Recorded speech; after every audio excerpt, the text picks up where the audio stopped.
All right, in the previous class, what we did is, I believe we finished discussing neural net, right?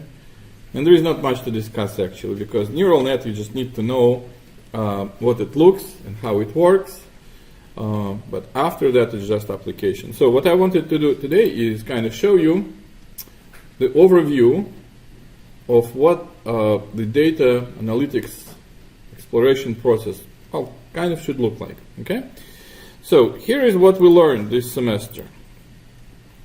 All these different models. It's not actually a lot if you kind of look at that, right? We learned classification trees and very similar regression trees, right? They're used for different type of target variables. Classification is for categorical target. Regression is for numerical target. And we learned regression, two types, right? There is multiple regression to predict categorical variable. Oh, sorry, strike that. Predict continuous variable, right? And then there is logistic regression to predict categorical variable. And then there is neural network, which covers all possible bases, right? Categorical, target, continuous target, all kinds of predictors, etc. Okay? So, if you're working for a company and your boss tells you, hey, you need to build me a model in order to predict who will stay or who will leave, right? Or predict, what kind of sales are going to have next month if we spend X dollars on advertising and if we cut the prices by Y amount of dollars, etc., etc. So there are all kinds of applications, right? Well, which model would you pick? So, for example, for pricing, right?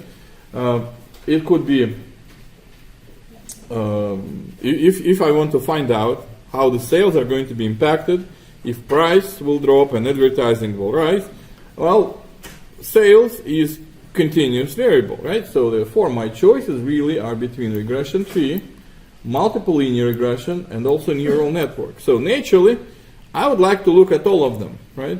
In order to, say something. So what I wanted to discuss today is model comparison, right? So in actuality, which model do you pick? We learned a lot of them. It only makes sense that you look. You don't have any preconceived notions when you start this thing, right? I don't know which model will perform the best. Okay, it can be linear regression or it can be neural network. Don't know. So what I need to do basically is build them all and then compare and pick the one that performs the best. It only makes sense, right? So what we discussed this semester is nothing more than just a toolbox, right? And you need to apply all tools in order to see which one works the best for you. Okay, so let me kind of show you how we can do that. Let's look at which data set. Let's take a look at body fat, for example. Okay, we looked at that before, right? So go ahead and start JMP, and you should see among the files, the recent files, when you open up the JMP, the file body fat. Is it still there? It is? Okay, so just go ahead and open it up. So this file was supplied with JMP, right? When JMP was installed, installation implied also body fat file. And you can see actually that this file is has already been investigated in all possible ways, right? So right here on the left side, where you have this window of all possible scripts that were executed, you can see that there are all kinds of models that were built already, right, by whoever designed this file. We're going to kind of do it ourselves. So what I'm predicting really is percentage body fat, right? I'm trying to predict percentage body fat based on height, age, weight, and then different measurements, right? Waist circumference, wrist circumference, knee circumference, and all these things, right? Okay, so my target variable is continuous, percentage body fat between 0 to 100%, right, in the extreme cases. It doesn't go there, of course, right, but so therefore my possible models are either multiple linear regression or neural network or regression tree. So let me go ahead and build them all, right, and then I'll try to go ahead and compare them. So let's start with our good old friend linear regression, okay? How do I do that? Well, let's fit the model. So I'm going to start fit the model. And a validation column is already been built in there, right? So it comes with the file, right? So there is a validation column. So my data set, with how many observations, by the way? What's my sample size here? 252, right? It was already split between validation column and training set, and probably testing. I don't know if testing there actually. So I'm trying to predict a percentage body fat. That's my target, right? And all the other variables up until and including waist circumference, I'm going to put as my predictors, right? Model effects. Okay? And because validation is there, I'm going to go ahead and put validation into the validation place. So I'm trying to predict the percentage body fat based on a bunch of other things.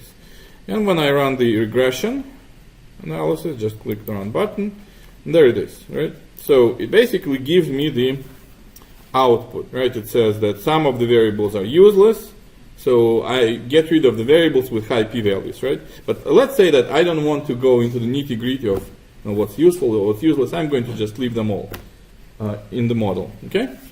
And after that, what I can do, so JMP actually provides us with the nice way to compare models against each other. So what I'm going to do is save prediction formula into my file. So from the red triangle menu, if you remember, that's how it's done, right? Save columns, save prediction formula. All right. And when I click that, nothing happens here because it all happened already in my file, right? So JMP, when I save the prediction formula, JMP basically created a new column. It says prediction formula percent body fat. Let's rename that, okay? So I want to make sure that I remember I have the record that this came from multiple linear regression, right? So I'm going to double click that column. And you can even see the formula, right? If you click on the formula in this window, it shows you your multiple linear regression right there, okay? But I'm going to rename it. So how do I call it? It says prediction, right? Prediction, percent body fat. I'm going to say dash multiple regression. Okay? So that's my first model. Multiple regression. Click OK, and that's it. All right, now let me run another model, which could be either regression tree, right?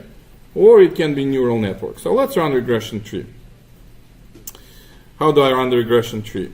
And by the way, I can just go ahead and after that close my analysis because I already have the results of my analysis in the column, right? It has the formula, the output, right? When I say build a model, it basically means come up with a formula. So I have the formula already. Okay, so now let's build the regression tree, right? So how do I do that? Analyze, predictive modeling, and that is under the partition option, right? All the trees, another way to say a tree is partition the data set, right? Split it, branch it out. Okay, so partition, and I'm going to do the same exact thing, okay? Partition the percentage body fat based on age, all the way variables, all the way down through the wrist circumference. And I'm going to place them as X factors, all of them, right? My predictors. And validation column, I'm going to again use right here in the validation. Remember when we did the decision tree, basically validation column is used to prune the tree back, right? So we grow it on the testing set, right? On the testing, using the data from the testing set, tree becomes bigger and bigger and bigger. So if you continue this process, it will overfit the data, right? So at some point you have to stop. And that's where the validation set is being used. So when I click OK here, here's my initial data set, and all I have to do really is click on the Go button, and after that it will build the tree for me, right? So that is a pretty big tree, right? Well, not so big actually. It has only, 7 splits or something like that, okay? All right, so I'm going to do exactly the same thing. I'm going to save the results of this model into my data file. So let's go ahead and save columns, save prediction formula. You see the option, save prediction formula? So I'm going to click on that. Again, nothing happens because it's all there. So here is my column, percent body fat predictor, right? So let's go ahead and double click on that one. And if you click on the formula, there is gigantic formula, right? And it corresponds to the tree, right? If, abdomen circumference is greater than this, then go to the right. If less, then go to the left. So it's all basically, all the rules are expressed right there in the formula, right? Okay, and I'm going to rename it. So I'm going to say predicted, here, predicted percent body fat. And I'm going to say dash. What model was that? Regression tree, right? Regression tree. Okay? So I'm just labeling my columns so that I know which is which. All right. And the last one, let's do the neural net. Okay? Let's do simple neural net. Or maybe not so simple. We'll see. Okay, how do I do the neural net? Well, I go again to Analyze, Predictive Modeling, Neural, right? That's the option that I have right there. Okay, so again, for the neural net, I have to say what's my target. That would be percentage body fat. I select all the variables as my X factors. And also, my validation column goes into the validation. When I click OK, it tells me, well, yeah, great. So we know you have a bunch of inputs. We know you have one output. And by the way, we didn't do it with neural net, right? Predicting continuous variable. I believe in the previous class we looked at, what did we predict? Oh God. Titanic example. We predicted Titanic, right? Okay. And before that we predicted like cheese tasting thingy, right? But in both cases the response was categorical, right? Titanic, person will survive, the person will die. In this case, the response is continuous, right? So we didn't use neural net for the continuous target yet. Okay, so it tells me, well, how many layers do you want to have? The options are 1 and 2, right? And how many nodes in each layer you want to have, and what activation functions you want to use. What do you think I should use for the activation function? My options are 10H, which stands for hyperbolic tangent. So this is the kind of flattened out S function, right? Sigmoid, we call it sigmoid functions, right? Or linear or Gaussian. What do you think? Linear, right? Why linear? Because I'm predicting continuous response, right? What I did, I just built linear regression, which basically says that percentage body fat is the linear function of all the measurements of the age, height, weight, and all that stuff, right? Same thing here, okay? In order to model my continuous variable, it only makes sense if I use linear regression, right? And actually, we can try it out with 10H and see if it makes things any better or worse, just for the heck of it, right? So we'll do it later. So I'm going to be simplistic again. 3 nodes, only one hidden layer, right? So there is input layer, there is output layer. I'm going to use only one hidden layer with 3 nodes in my hidden layer. And these 3 nodes are going to use linear function as activation function, right? Okay, cool.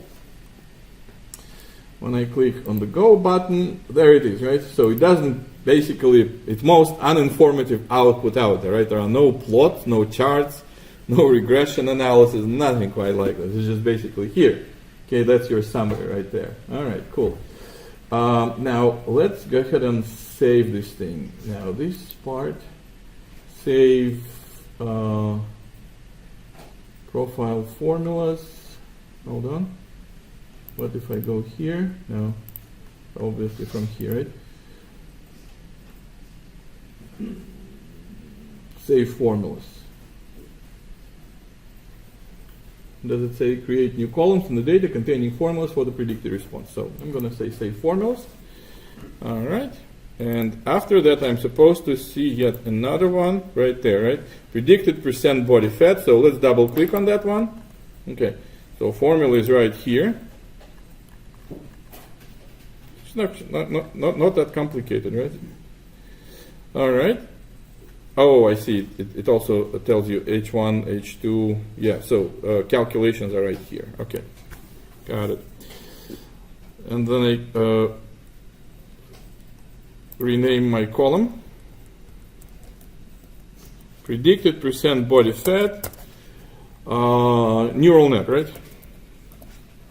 Neural net. Then I click OK. So I have my 3 models saved in the file, right? So now what I can do is basically compare them against each other and see which one performs the best. I mean, I could do it from the get-go, right? Just write down R squared, misclassification. No, in this problem there is no misclassification, right? But JMP actually, what's nice about JMP is it also provides you with the platform to compare models against each other if you build multiple models. Okay, so let's do that. Let's go to Analyze menu. All right, and in the predictive modeling, I never did that before, right? So this is like culmination of the semester. I learned a bunch of material, a bunch of tools, right? And now we're going to use them and see which ones perform better, right? And model comparison right there, okay? So model comparison essentially tells me, well, I have to select the models that I want to compare. So I want to compare multiple regression and regression tree and neural net with just linear, with just 3 nodes and 1 hidden layer with linear activation function, right? So I add them to the Y predictor. And also I want to use my validation set at the same time. So in other words, I will kind of judge every model based on how they perform on the data that was not used for the training, right, of the model. So I'm going to click on the validation and go and put it right here. It says by, okay, by validation. So I'm comparing them, these models, by how they perform on the column validation. And when I click OK button, it's right here, okay? It's in front of me. So let's review, right? Which one do I use, by the way, to compare the models? You can see that, first of all, there are all 3 models are right here, right? They're listed: multiple regression, regression tree, and neural net. So, and then model comparison validation. So this part basically lists the performance of all of my models on the validation set, okay? So that is the training, right? My set is split between training and validation. So first 3 lines in this window represent how all these models perform on the training set, right? And then after that, how they perform on the validation set, right? So what do you see by comparison, training versus validation for all of them? Performance on the training is better or worse than validation? Better, right? Judging by R squared, right? So performance on the validation set is better. Well, that's natural, right? Because you're building the models to predict your data in the training set. And after that you say, well, now let's see how the models perform on the data that was not used for the training. So all the overfitting, all the noise that was captured in the training set is not going to be present in the validation set. It's going to be different noise, right? So you kind of expect the performance to be worse. And it's kind of universal. So therefore, let's look at the validation. So as far as the validation goes, what's my worst model? Regression tree, right, performs the worst because the R squared, again, when it comes to, there is no misclassification, that's first thing, right? Because this is not a classification problem. We're not classifying yes, no, survive, die, default, non-default, right? It's predicting the number, okay?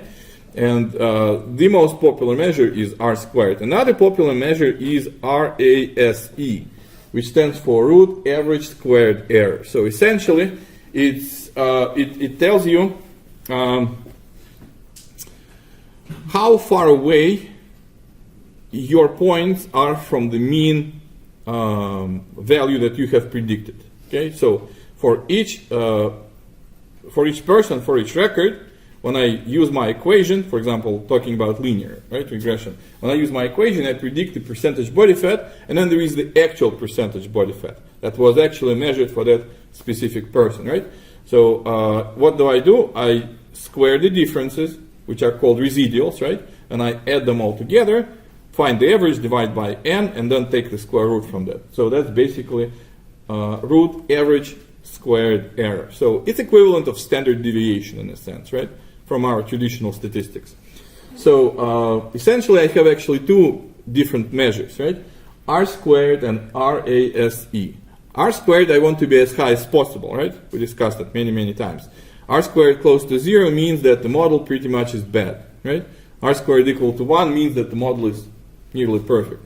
And everything in between is just different degrees of how nicely the model fits. With RASE, race, it's other way around. Okay? Standard deviation is the measure of instability, right? The measure of dispersion. I want my answers, my predicted body fat percentages, to be as close to actual as possible, right? Which implies that my residuals, if the model is good, residuals should be small, right? And therefore standard deviation should also be small. And therefore my race, RASE, should also be small, right? So R squared I want to be as high as possible. Race I want to be as low as possible. But again, just like with R squared, remember we discussed that there is no measuring stick for the R squared, right? You can't say that R squared is greater than 0.7, therefore it's a great model, versus R squared less than 0.3, therefore it's a bad model. So there are no boundaries, like what's good, what's bad, it's all in comparison, right? Same thing with race, RASE. I want it to be as small as possible, but I can't really tell if I look at the model, a certain model, and tells me your RASE is 5.1. Is that good? Is that bad? Gee, I don't know, right? Probably when it becomes meaningful is when I compare it with the average, right?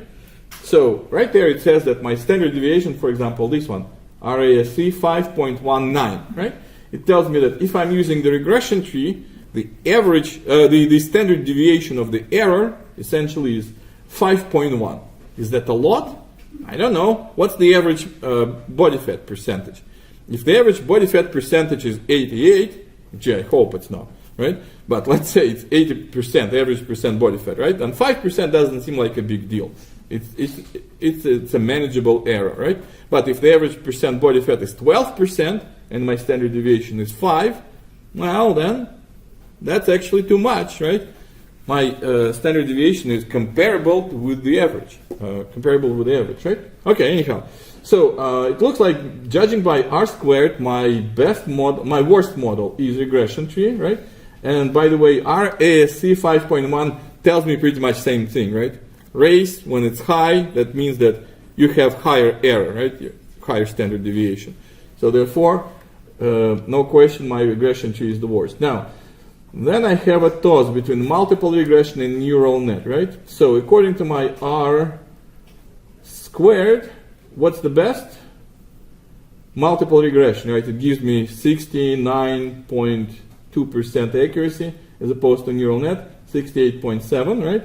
And according to my race is also lower for the multiple regression, right? So therefore, now that I've built 3 different models, I can just compare them like that and say, yep, looks like the best way to predict percentage body fat is multiple regression, okay?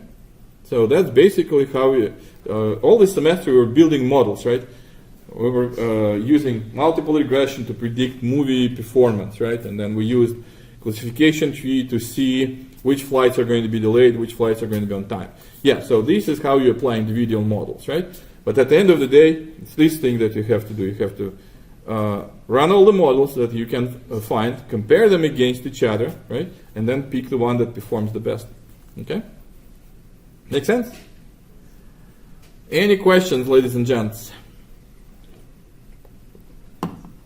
Well, let's see how that works with categorical variables, if we need to predict a categorical response. So let's do this. You probably still have HR visible in your jump, right? We use the file HR on one of the exams, right? We're trying to predict, what was that? Let's open up the file. The data set was fairly large, right? 15,000 observations, right? And what we did was we tried to predict who will leave the company and who will stay in the company based on a bunch of variables, right? Department where people work, salary, is it low, medium, or high, number of years, results of the evaluations, whether or not they had accident in the last 5 years, promotion in the last 5 years, etc., right? Okay, so in this case, let me go back to my magical tool matrix. My response is categorical, right? Person can stay in the company or leave the company, okay? And therefore, my choices really are between logistic regression, classification tree, and neural net. Well, in actuality, of course, I have many more choices, but these are the only ones that we're studying, right, this semester. So let's just stick with them, okay? Next semester, by the way, I'm going to teach, well, let's call it advanced version of this course, okay, which is required for management majors as elective, okay? So in this, in this course, in an advanced course, we're going to learn some other tools. For example, one of them is called, that's kind of spin-off from the classification tree, all right? One possible model that companies are using actually is pretty popular model for the classification, kind of extension of classification tree. It's called random forest, okay? So tree is one tree, but we have a bunch of them, so therefore that's why it's called forest. And the idea is very cool actually. So here is the idea, okay? What we did this semester with classification tree is you take a data set and you try to split the hell out of it, right? So that you fit the data very, very closely, okay? So you get one prediction model, okay?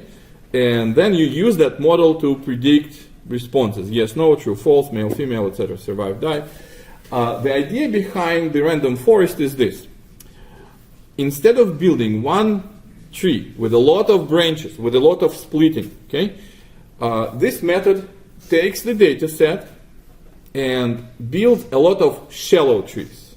Shallow means that it has very little, small number of splits. So each tree is going to be 2, 3, maybe 4 splits, so not very deep, okay? When the tree is not very detailed, do you expect good performance or bad performance? When the tree is not going into all possible splits, probably it's going to be not so good, right? So each one of these trees, because it's shallow, it's very small, right? It has very few splits, not going to be great in predicting, but we're going to build a lot of them, okay? And the technique that's used, something that's called Bootstrap Sampling. Bootstrap means that sampling with replacement. In other words, I'm going to build the models by doing this. I have a bunch of variables, a bunch of records in my file. So I'm going to pick a number of records and build a small tree out of them. Okay, train a small tree. Then I'm going to place the records back into my set and do the random sample again. Select some other records. Some of them may be the same, some of them may be different. And I'm going to build another model based on the random selection that I got. And I'm going to put them back and draw another random sample. That's why it's called bootstrap sampling. So you sample, but instead of taking them out, you place them back into the data set and sample again. So I'm going to build a lot of these trees, small trees, like 50 or 100 of them. And after that, what I'll do is every time when I need to classify each new observation, I'm going to have all 50 small trees to create a prediction. Okay? So let's say I created 50 trees, and there is a new observation that came in about the person who, we decided to see if that person will leave or stay. So I have 50 models, right? 50 trees. Each tree will create a prediction. Some of them will be yes, some of them will be no. And let's say my 50 trees, 30 of them voted yes, this person will leave, and 20 of them voted no, that person will stay. What do you think I should do after that?